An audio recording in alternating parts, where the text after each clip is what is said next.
Chapter 4. The building stopped. Cease rebuilding in that city. Old enemies of Judah and Benjamin heard that the exiles were building the temple of the God of Israel. They came to Zerubbabel and the family heads and said, "We'll help you build. We worship your God the same as you. We've been offering sacrifices to him since Esarhaddon, king of Assyria, brought us here." Zerubbabel, Jeshua, and the rest of the family heads of Israel said to them, "Nothing doing. Building the temple of our God is not the same thing to you as to us. We alone will build for the God of Israel. We're the ones King Cyrus of Persia commanded to do it." So these people started beating down the morale of the people of Judah, harassing them as they built. They even hired propagandists to sap their resolve. They kept this up for about 15 years throughout the lifetime of Cyrus, king of Persia, and on into the reign of Darius, king of Persia. In fact, in the reign of Xerxes, at the beginning of his reign, they wrote an accusation against those living in Judah and Jerusalem. Again later, in the time of Artaxerxes, Bishlam, Mithridath, Tabeel, and their associates wrote regarding the Jerusalem business to Artaxerxes, king of Persia. The letter was written in Aramaic and translated. What follows is written in Aramaic. Rehum, the commanding officer, and Shimshai, the secretary, wrote a letter against Jerusalem to Artaxerxes, the king, as follows. From Rehum, the commanding officer, and Shimshai, the secretary, backed by the rest of their associates, the judges and officials over the people of Tripolis, Persia, Erech, and Babylon, Elamites of Susa, and all the others whom the great and honorable Ashurbanipal deported and settled in the city of Samaria and other places in the land across the Euphrates. This is the copy of the letter they sent to him. To King Artaxerxes, from your servants from the land across the Euphrates. We are here to inform the king that the Jews who came from you to us have arrived in Jerusalem and have set about rebuilding that rebellious and evil city. They are busy at work, finishing the walls and rebuilding the foundations. The king needs to know that once that city is rebuilt and the wall completed, they will no longer pay a penny of tribute, tax, or duty. The royal treasury will feel the loss. We're loyal to the king and cannot sit idly by while our king is being insulted. That's why we are passing this information on. We suggest that you look into the court records of your ancestors. You'll learn from those books that that city is a rebellious city, a thorn in the side to kings and provinces, an historic center of unrest and revolt. That's why the city was wiped out. We're letting you know that if that city gets rebuilt and its walls restored, you'll end up with nothing in your province beyond the Euphrates. The king sent his reply to Rehum, the commanding officer, Shimshai, the secretary, and the rest of their associates who live in Samaria and other places beyond the Euphrates. Peace be with you. The letter that you sent has been translated and read to me. I gave orders to search the records, and sure enough, it turns out that this city has revolted against kings time and time again. Rebellion is an old story there. I find that they've had their share of strong kings who have taken over beyond the Euphrates and exacted taxes, tribute, and duty. So do this. Order these men to stop work immediately. Not a lick of rebuilding in that city unless I order it. Act quickly and firmly. They've done enough damage to kings. The letter of King Artaxerxes was read to Rehum and Shimshai, the secretary, and their associates. They lost no time. They went to the Jews in Jerusalem and made them quit work. That put a stop to the work on the temple of God in Jerusalem. Nothing more was done until the second year of the reign of Darius, king of Persia. Chapter 5. The building resumed. Help the leaders in the rebuilding. Meanwhile, the prophets Haggai and Zechariah, son of Iddo, were preaching to the Jews in Judah and Jerusalem in the authority of the God of Israel who ruled them. And so Zerubbabel, son of Shealtiel, and Jeshua, son of Jozadak, started again, rebuilding the temple of God in Jerusalem. The prophets of God were right there helping them. Tattenai was governor of the land beyond the Euphrates at the time. Tattenai, Shether-Bozenai, and their associates came to the Israelites and asked, "Who issued you a permit to rebuild this temple and restore it to use?" Then we told them the names of the men responsible for this construction work. But God had his eye on the leaders of the Jews, and the work wasn't stopped until a report could reach Darius and an official reply be returned. Tattenai, governor of the land beyond the Euphrates, And Shethar-bozenai and his associates, the officials of that land, sent a letter to Darius the king. This is what they wrote to him. To Darius the king, peace and blessing. We want to report to the king that we went to the province of Judah, to the temple of the great God that is being rebuilt with large stones. Timbers are being fitted into the walls. The work is going on with great energy and in good time. We asked the leaders who issued you the permit to rebuild this temple and restore it to use. We also asked for their names so we could pass them on to you and have a record of the men at the head of the construction work. This is what they told us. We are servants of the God of the heavens and the earth. We are rebuilding the temple that was built a long time ago. A great king of Israel built it, the entire structure. But our ancestors made the God of the heavens really angry, and he turned them over to Nebuchadnezzar, king of Babylon, the Chaldean, who knocked this temple down and took the people to Babylon in exile. But when Cyrus became king of Babylon, in his first year, he issued a building permit to rebuild this temple of God. He also gave back the gold and silver vessels of the temple of God that Nebuchadnezzar had carted off and put in the Babylon temple.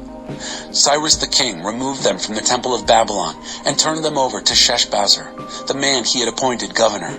He told him, "Take these vessels and place them in the temple of Jerusalem and rebuild the temple of God on its original site." And Sheshbazzar did it. He laid the foundation of the temple of God in Jerusalem. It has been under construction ever since, but it is not yet finished. So now, if it pleased the king, look up the records in the royal archives in Babylon and see if it is indeed a fact that Cyrus the king issued an official building permit authorizing the rebuilding of the temple of God in Jerusalem. And then, send the king's ruling on this matter to us. Chapter 6. So King Darius ordered a search through the records in the archives in Babylon.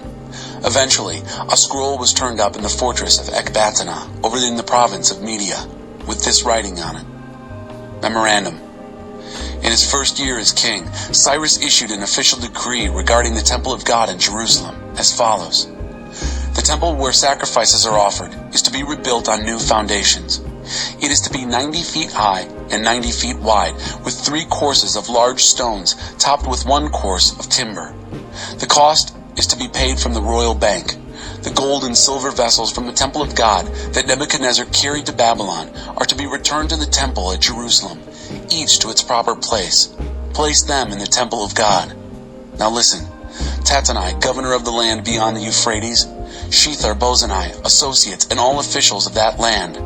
Stay out of their way. Leave the governor and leaders of the Jews alone so they can work on that temple of God as they rebuild it. I hereby give official orders on how you are to help the leaders of the Jews in the rebuilding of that temple of God. 1. All construction costs are to be paid to these men from the royal bank out of the taxes coming in from the land beyond the Euphrates, and pay them on time, without delays. 2. Whatever is required for their worship, young bulls, rams, and lambs for whole burnt offerings to the God of heaven, and whatever wheat, salt, wine, and anointing oil the priests of Jerusalem request, is to be given to them daily without delay, so that they may make sacrifices to the God of heaven and pray for the life of the king and his sons. I've issued an official decree that anyone who violates this order is to be impaled on a timber torn out of his own house, and the house itself made a manure pit. And may the God who put his name on that place wipe out any king or people who dares to defy this decree and destroy the temple of God at Jerusalem. I, Darius, have issued an official decree. Carry it out precisely and promptly. Tattenai, governor of the land across the Euphrates, Shethar-bozenai, and their associates did it. They carried out the decree of Darius precisely and promptly. The building completed. Exuberantly celebrated the dedication. So the leaders of the Jews continued to build. The work went well under the preaching of the prophets Haggai and Zechariah, son of Iddo.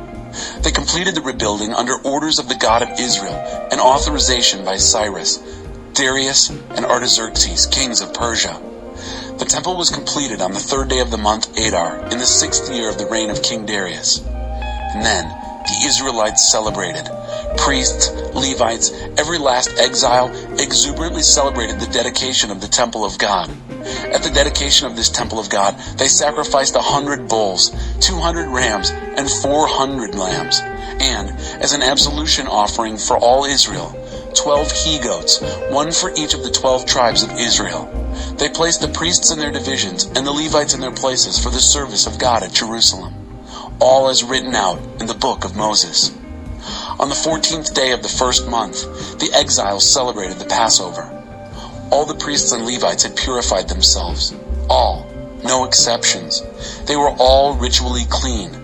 The Levites slaughtered the Passover lamb for the exiles, their brother priests, and themselves. Then the Israelites who had returned from exile, along with everyone who had removed themselves from the defilements of the nations to join them and seek God, the God of Israel, ate the Passover. With great joy they celebrated the feast of unraised bread for 7 days. God had plunged them into a sea of joy. He had changed the mind of the king of Assyria to back them in rebuilding the temple of God, the God of Israel.